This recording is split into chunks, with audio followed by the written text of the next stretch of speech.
안녕하세요. 기업 탐방 중심의 동네 리서치 아리스입니다. 자, 이번 영상에서는 12월 19일자 방송에서 못다한 이야기라는 주제로 말씀을 드리겠습니다.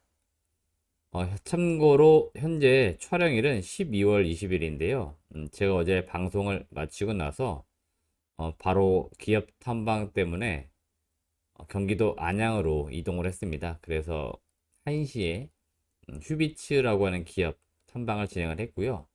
3시에는 바로 좀 이동을 해가지고 군포에 제노코라고 하는 우주항공 방위산업 관련된 기업 탐방을 진행을 했습니다. 그래서 어제는 이제 촬영을 할 수 있는 시간이 없어서 그 다음 날인 12월 20일에 촬영을 좀 하고 있다, 이렇게 보시면 되겠습니다. 우선 영상을 시청하시기 전에 구독과 좋아요, 알람 설정 한 번씩 부탁을 드리겠습니다. 첫 번째 체크 포인트는 셀트리온 그룹사가 현금 및 주식 배당을 한다는 이제 공시를 했습니다. 이게 12월 16일에 공시가 된 내용이고요. 각 기업별로 보시면은 제가 색깔로 표시를 좀 해놨는데요. 셀트리온이 일단 현금 배당 같은 경우에 한 주당 375원, 주식 배당이 한 주당 0.04주 정도를 이제 한다라고 공시했고요. 셀트리온 헬스케어는 한 주당 130원의 현금 배당, 그리고 한 주당 0.04주의 주식 배당을 한다라고 공시를 했습니다. 마지막으로 셀트리온 제약은 현금 배당은 없고요. 주식 배당만 한 주당 0.05주를 한다라고 공시를 했습니다. 이 주식 배당 같은 경우에 여러분들이 그 수익률을 계산할 때 이렇게 계산을 하시면 됩니다. 예를 들어서 가격을 뭐 한 주당 10,000원짜리 기업이 있다. 근데 이 기업이 지금처럼 0.04주 정도를 배당을 한다. 그럴 경우에 내가 예를 들어서 100주를 가지고 있으면 4주를 받는 거죠. 그래서 수익률로 계산하실 때는 여기 0.04니까 100분의 4 정도로 생각을 하시면 됩니다. 그래서 한 주당 0.04주니까 여기다 공을 2개 붙여 보는 겁니다. 제가 직접 해보겠습니다. 그러면은 이렇게 100주를 가지고 계신 분들은 네, 4주 정도를 받는다라고 생각하시면 되죠. 그래서 10,000원짜리 예를 들어서 뭐 주식을 가지고 계신 분이 있다. 그럴 경우에는 10,000원짜리 주식 4주를 더 받게 되는 거죠. 10,000원짜리 일단은 뭐 100주를 가지고 있어야 되니까 그 단위당 받는 수량이라고 보시면 되겠습니다. 그래서 요게 뭐 나중에 주식으로 받게 되면은 요거를 이제 매각을 하면 되죠. 그래서 그 매각 시점에 물론 10,000원짜리 주식이 뭐 11,000원이 될 수도 있고요. 12,000원이 될 수도 있고, 반면에 10,000원짜리가 뭐 9,000원, 8,000원 떨어질 수도 있겠죠. 하지만 기본적으로 매수한 그 시점에 내가 몇 주 정도를 받는다, 이걸로 계산하셔가지고 수익률을 산정하시면 됩니다. 그래서 제가 볼 때 0.04주의 어떤 비율은 적은 비율은 아닙니다. 그래서 우선 셀트리온 그룹사가 주식 배당을 한다는 점, 이런 거를 좀 확인해 보시면 좋을 것 같고, 작년 같은 경우에도 주식을 배당한 기업들이 꽤나 있었습니다. 그래서 이들 기업들 그 주식을 매각했을 때 돌아올 수 있는 현금, 이제 그걸로 실질적으로 내가 수익률을 계산했을 때 절대 적은 어떤 수익률은 아니었습니다. 그래서 이런 것도 한 번씩 참고해 보시면 좋을 것 같고, 최근에도 공시가 나오고 있는데요. 한 주당 0.1주 이렇게 많이 주는 기업도 있고, 작년에 제가 기억하기로 모 건설회사였습니다. 중소건설기업인데 0.3주를 줬습니다. 그래서 수익률 계산해 보니까 대략 한 30%가 넘어가는, 그러니까 배당 수익률로만 30% 넘어가는 기업이 있었어요. 그래서 여러분들이 배당에 좀 관심을 두고 계시다. 최근에는 현금 배당 못지않게 주식 배당도 많이 하고 있기 때문에 이런 거 주는 기업들이 있다, 내가 관심이 있다 그러시면은 한 번씩 수익률도 계산해 보시고, 실제로 내가 이 주식이 또 언제 들어오는지 이런 것도 한 번씩 좀 경험을 해 보시길 바라겠습니다. 저도 개인적으로 작년에 처음으로 주식 배당을 좀 받아봤어요. 제가 가지고 있던 기업이 당시에 휴원스였는데, 올해는 뭐 주식 배당을 할지 안 할지 아직 공시가 안 나온 것 같은데요. 일단은 작년엔 그랬었다, 이렇게 보시면 되겠고, 올해도 이렇게 주식이라든지 현금 배당하는 기업들이 있으니까 한 번씩 관심을 가져보시길 바라겠습니다. 배당을 이제 받으려면 언제까지 그럼 주식을 사야 되냐, 이것도 제가 SBS 비즈 방송에서 한번 말씀을 드린 적은 있는데요. 올해 기준으로 볼 때 12월 27일까지 주식을 내가 실질적으로 매수를 해야 됩니다. 장중이든 시간에든 하여튼 그날 6시까지는 주식을 매수해야만이 권리주주로서 내가 이제 확정이 되는 거고요. 12월 28일의 경우에는 주식을 매수해도 배당을 받지 못합니다. 그래서 배당을 받지 못하다 떨어진다. 그래서 배당락일이라고 부르는 거고요. 12월 29일은 폐장일입니다. 지금 제가 달력을 띄워놨는데요. 12월 29일이 이제 이게 폐장일이에요. 그래서 2022년도 마지막 거래일이라고 보시면 되겠습니다. 30일은 그 휴장입니다. 휴장. 그래서 장이 열리지 않습니다. 그래서 제가 방금 말씀드린 것처럼 무조건 요 27일까지 주식을 매수해야 되고, 우리나라는 D 플러스 2일이기 때문에 이때 매수하실 분들은 실질적으로 지급 결제가 이때 이루어지는 거죠. 그래서 27일 매수, 29일 날 주주로서, 권리주주로서 확정이 되는 거죠. 그래서 27일까지 주식을 무조건 매수하셔라, 이렇게 보시면 됩니다. 자, 제가 방금 말씀드린 게 헷갈린다 그럴 경우에, 주식을 가지고 계시면서 배당을 받고자 한다, 무조건 27일까지 주식을 매수해야 된다, 이렇게 생각하시면 됩니다. 셀트리온 개별 기업단의 내년 전망을 좀 말씀드려 보면은, 우선 셀트리온 같은 경우에 내년도 영업이익이 한 9천억 정도 예상이 되고요. 셀트리온 헬스케어가 내년도 영업이익이 한 2,300억 정도 예상이 됩니다. 그래서 전년 동기 대비, 그러니까 전년 동기 대비라고 하면은 이제 지금의 지금 시점에서 23년도 전망을 하기 때문에 22년도와 비교했을 때 셀트리온은 한 16.5% 정도의 영업이익 증가를 기대하는 거고요. 셀트리온 헬스케어는 한 7% 이상의 영업이익 증가를 기대를 하고 있다, 이렇게 보시면 되겠습니다.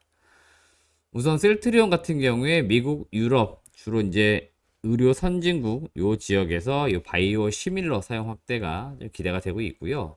셀트리온 헬스케어는 올해 좀 사업적으로 많이 준비된 것들이 뭐냐면은, 그 셀트리온의 USA 요 법인을 인수하면서 이제 셀트리온 헬스케어가 미국 쪽에 직판할 수 있는 이제 체계를 좀 더 확보를 좀 했다라고 보시면 되겠습니다. 그동안에는 한 단계 일종의 어떤 거치는 형태, 이런 형태가 되다 보니까 이런 것들이 약간 또 문제가 됐었는데, 여튼 이 그룹사 전반적으로 셀트리온은 뭐 개발과 제조를 담당한다고 할 경우에, 셀트리온 헬스케어는 이제 유통을 좀 많이 담당하고 있으니까 해외 판매에 있어서 이런 어떤 판매 체계를 확보를 좀 했다라고 보시면 되겠습니다.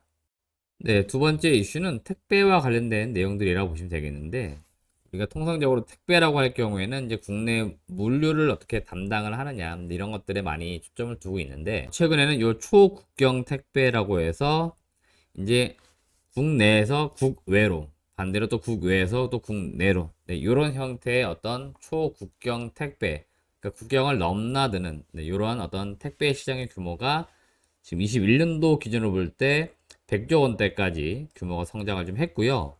26년까지 해서 176조 원 규모로 시장은 이제 확대가 될 거라고 좀 전망이 되고 있습니다. 요 시장 조사 기관 자료에 따르면 21년부터 26년까지 연평균 12.9%로 성장할 것으로 전망이 되고 있고요. 국내에선 지금 보니까 CJ 대한통운, 한진 등이 이제 해외에서도 뭔가 사업을 좀 많이 해보려고 지금 뛰어들고 있습니다. 우선 CJ 대한통운 같은 경우에 인프라 확장을 좀 추진 중에 있는데, 기존에는 뭐 통관, 국제 배송 뭐 이런 거 위주로만 했다라고 할 경우에, 상품의 어떤 보관, 재고 관리, 포장, 토탈 솔루션 업체, 서비스를 제공하기 위한 업체로 확장 중에 있다라고도 보시면 되겠습니다. 한진 같은 경우에는 미국, 동남아 지역에서 좀 무언가 사업적으로 입지를 넓히려고 하고 있는데, 미국에서는 일단 미 우체국 테크놀로지 파트너사와 업무 협약을 통해 가지고 솔루션 구축을 완료한 상태라고 하고요. 동남아 지역은 미얀마나 이제 캄보디아 이런 쪽에 거점을 좀 확보해 놓은 다음에 국제적인 어떤 물류 사업을 하려고 진행 중에 있다, 이렇게 이야기가 되고 있습니다. 최근에 뭐 많이들 이용하시잖아요. 해외에서 직접적으로 물건을 구매한다든지, 또 반대로 우리나라에 있는 물건들을 해외에 계신 분들이 구매를 한다든지, 뭐 이런 형태가 많아지고 있기 때문에 택배 업체들 입장에서는 여튼 물류에 대한 어떤 수요, 이게 지금 증가가 되는 것들이니까 이 수요에 걸맞게 캐파를 좀씩 늘려 나가고 있다. 이렇게 보시면 되겠고, 국내 이 택배 업체들의 매출 어떤 포지션 비중이 국내에 많이 국한되어 있기 때문에 향후에 해외 쪽에서의 어떤 사업 확장이 매우 중요합니다. 예, 지금도 미국 쪽에서는 뭐 유명한 이제 해외 물류 업체들이 있는데 우리도 이런 업체들처럼 좀 성장을 해야 나가야 된다. 네, 이런 의견을 좀 드리고 싶습니다. 세 번째는 이제 시간의 특징주의인데요. 금요일은 장이 안 좋아서 그랬는지 시간 외에서 상한가를 기록한 기업은 없었습니다. 물론 있긴 있었는데요. 거래량 보시면 아시겠지만 뭐 한 주 뭐 이런 식으로 굉장히 평소에 거래가 없는데 특정 뭐 한 주 정도 몇 주 정도 사니까 올라가는 형태라서 사실 의미는 없고요. 제가 여기 항상 시간에 말씀드리는 종목들은 상승률도 있지만 거래량이나 거래 대금도 함께 나오는 종목들을 많이 말씀을 드리고 있습니다. 우선 바른선이 한 8.14 정도 올랐는데 한국 드라마 중에 힘센 여자 도봉순이 중국 최대 OTT 플랫폼에 또 서비스가 되기 시작했다, 이런 소식과 함께 관련 기업으로 또 분류가 되면서 시간에서 오른 것으로 보이고요. CMG 제약 같은 경우에 지난주 중소제약사들이 그 의약품, 특히 감기약이나 이런 쪽에서 원료 부족 현상으로 좀 수요가 폭증할 거다, 이런 전망들 기대감으로 주가의 어떤 변동성이 상당히 심했는데 정규 시장에서는 차익 실현 때문인지 한 3.82 정도 하락을 했다가 다시 시간외에서 6.07 정도 올랐습니다. 그래서 그렇게 좀 변동성이 있었다라고 보시면 되겠고, 동사 같은 경우에 12월 5일부터 주가가 약간씩 좀 턴어라운드 되는 모습을 보여주고 있습니다. 지금 회사 전망 차원에서 볼 때는 2025년까지 연매출 한 2천억 정도 되는 회사로 키운다라고 목표를 잡고 있기 때문에 이런 것들이 목표 달성이 되는지 한 번씩 잘 체크를 좀 하시길 바라겠습니다. 네, 세 번째는 이제 키다리 스튜디오이고요. 최근에 역시나 소설, 웹툰 뭐 이런 쪽 관련된 기업들 주가가 좀 꽤나 오르고 있습니다. 동사도 11월 23일부터 주가가 바닥권에서 분명히 지금 턴어라운드 되기 시작을 했습니다. 이게 추세가 더 갈 수 있을지 또는 추세가 또 꺾일지 이건 좀 봐야 될 것 같고요. 개인적인 의견을 드리자면은 이건 추세가 약간 꺾일 수는 있다, 이렇게 보겠습니다. 네, 많이 올랐고요. 물론 여기서 더 갈 수는 있습니다만은 지금 시점에서는 제가 볼 때 시기적으로 또는 이제 모멘텀의 어떤 소멸 측면에서 좀 꺾일 시점, 그 다음에 새로운 또 모멘텀, 그러니까 자금이 이동을 해야 되는 겁니다. 늘 주식시장은. 그래서 그 어떤 주식시장의 특성상 다른 쪽 섹터가 좀 더 좋을 경우에 자금이 옮겨가기 때문에 그런 차원에서 요 기관들 중심으로 매수 들어온 게 빠져나갈 수도 있다, 이렇게 이제 보고는 있습니다. 네, 공략주는 제가 MC넥스 말씀을 드렸는데 여기 지금 보시면 제가 목표 주가를 수정을 안 해가지고 90만 원으로 CG가 좀 나갔어요, 자막이. 그래서 요거를 제가 생방 중에 라이브로 자막을 좀 바꿀 수는 없었지만 목표 주가를 이렇게 말씀을 드렸습니다. 4만 원으로. 그래서 MC넥스는 4만 원의 목표 주가로 제시해 드렸고, 유튜브 댓글에는 MC넥스 제가 90만 원 이렇게 나갔더니 90만 원까지 가자 뭐 이런 의견이 굉장히 많았습니다. 워낙에 지금 주가가 바닥에 있어요. 그래서 MC넥스 결론은 그래요.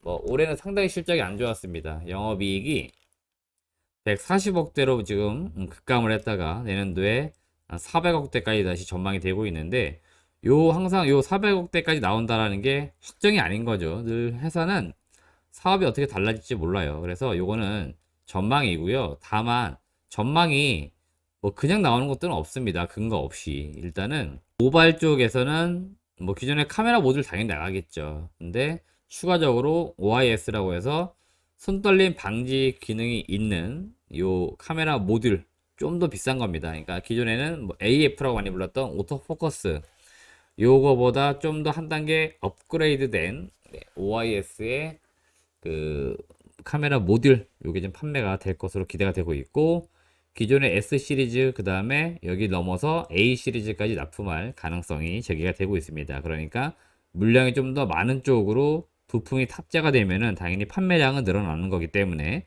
그런 차원에서 좋다라고 보시면 되겠고, 제가 이제 MC넥스라든지 파트론, 뭐 캠시스, 파워로직스, 뭐 나무가 뭐 카메라 모듈 업체 굉장히 많이 탐방 가봤고 그 밑에 단에 있는 기업들 다 봤는데요.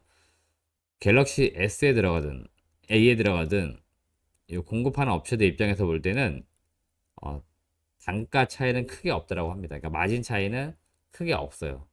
그래서 이렇게 제품 라인업이 좀 늘어날수록 좀 유리해지는 겁니다. 그래서 이제 그런 것들 참고해 보시면 좋을 것 같고, 최근에 현대차에서 그 신형 이제 그랜저 모델이 나왔는데 저도 지나가면서 이제 현대차 그 영업장이 되겠죠. 전시장 가면은 전시되어 있는 걸 가끔 이제 지나가면서 봅니다. 예, 그래서 굉장히 차가 좀 잘 나왔다 이런 생각을 갖고 있는데, 요게 이제 ADAS용 카메라 모듈이 이제 공급될 것으로 기대가 되고 있습니다. 우리나라 지금 요 그랜저 모델이 전체 자동차 모델 중에서도 가장 잘 팔리는 모델 중에 하나이기 때문에 많이 팔리는 모델에 부품이 탑재가 되는 게 역시나 제일 좋은 거다라고 보시면 되겠습니다.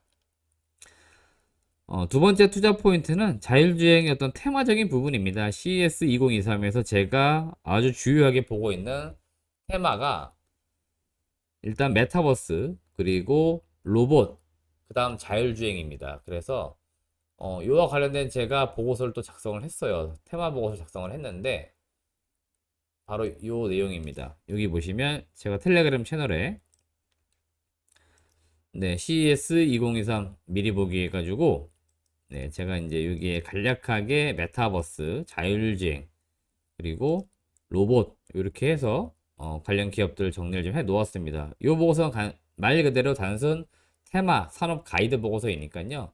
한 번씩 그냥 가볍게 읽고 넘겨주시면 되니까 그냥 부담 없이 읽어봐 주시길 바라겠습니다. 네, 이상으로 12월 19일자 방송에서 못다한 이야기 마치도록 하겠습니다. 앞으로도 제가 방송, 뭐 유튜브 다양한 채널을 통해서 시장에 좀 더 좋은 정보, 양질의 정보들, 그다음에 팩트가 좀 체크된 정보들 이런 것들 많이 말씀을 드리겠습니다. 여러분들이 좀 투자하신 데 있어서 도움될 수 있는 여러 영상들 많이 올려드리도록 하겠습니다.